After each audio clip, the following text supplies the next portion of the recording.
Welcome to Dr. Warrick's podcast channel.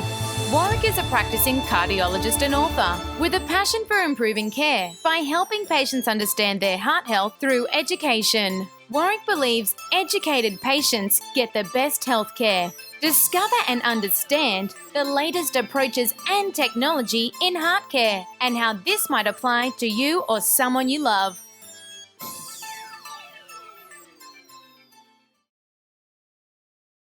Hi, my name's Dr. Warrick Bishop and I'd like to welcome you to my consulting room. Today I'd like to share with you a little bit from one of the meetings I went to in June of this year. Back 26th, 27th of June, I went to the European Atherosclerosis Society road trip, which was in Brisbane. Now, we had some absolute world-class speakers there, world-class. They'd come out from different parts of Europe, UK, etc. So it was a real feast on up-to-date lipidology and some of the science behind it. Now, most of you may be aware that I'm pretty supportive of this concept of particle size and very interested in this concept of large, fluffy particles versus small, dense particles when we're talking about the LDL cholesterol moiety. So, what's that story about? Well, there's lots of stuff in social media saying that if you can get rid of your small dense particles and just have large fluffy particles, then your risk of coronary event should be dramatically reduced. And the reasoning being that the large fluffy particles are bigger and therefore do not go through the endothelial pores and get into the intima or the inside coat of the blood vessel. Well, what I'd like to share with you is something that was presented at this meeting, which I thought was really interesting. I'm not going to promise these numbers are exact. I scribbled them down and I'm happy to go back and review them if someone wants to point that out to me, but this is roughly what I took away. That the endothelial pores are approximately 70 microns in diameter. That the large fluffy particles are about 50 microns in diameter. So if you like, there's a little bit of wriggle room each side, maybe 10 microns for one of those particles to get through. The small dense particles, however, are 40 microns. They're now got 15 microns around them to squeeze through that pore. Now, I thought the differentiation or the distinction between large and small would be considerably more than about 10 microns. And I spoke with one of the presenters about this afterwards. Because to me, the difference between a 50 micron diameter and 40 micron diameter with a 70 micron hole doesn't sound that much.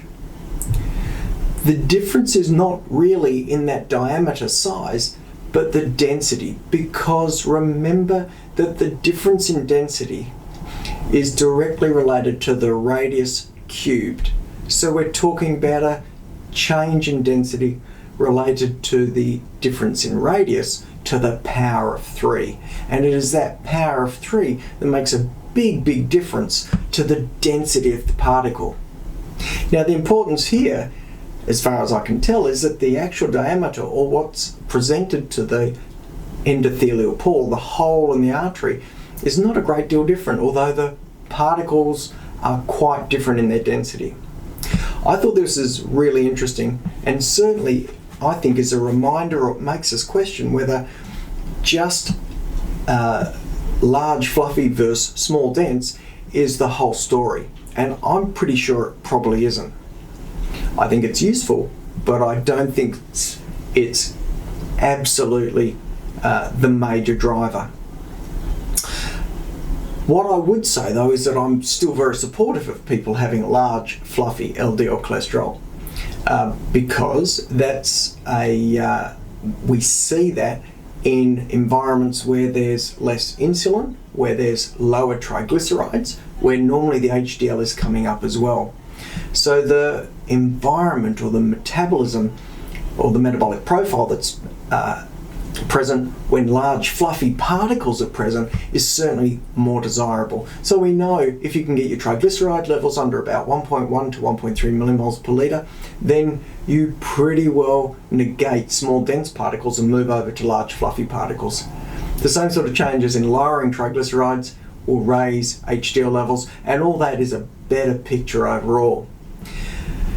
So don't get me wrong, I think large fluffy is good, small dense is bad, but I think in terms of the size being the determinant for what gets into the arteries, I think it's far more complicated than that.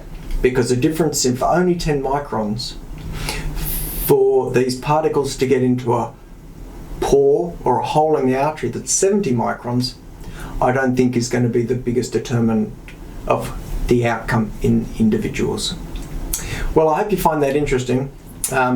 Keep working on your large fluffy particles. Keep your carbohydrate exposure down, because carbohydrate drives insulin, and insulin almost certainly drives small dense LDL cholesterol, and insulin in excess also lowers HDL cholesterol and raises triglyceride. So for those people who are sensitive to carbohydrates, please keep them down and work on your large fluffy particles. But I thought you might find that a little bit of interesting information, particularly on the sizes and their relative sizes versus the densities. All right, enough on LDL particle size and density. I wish you the very best. Thank you for joining me, and good health. Goodbye. You have been listening to another podcast from Dr. Warrick.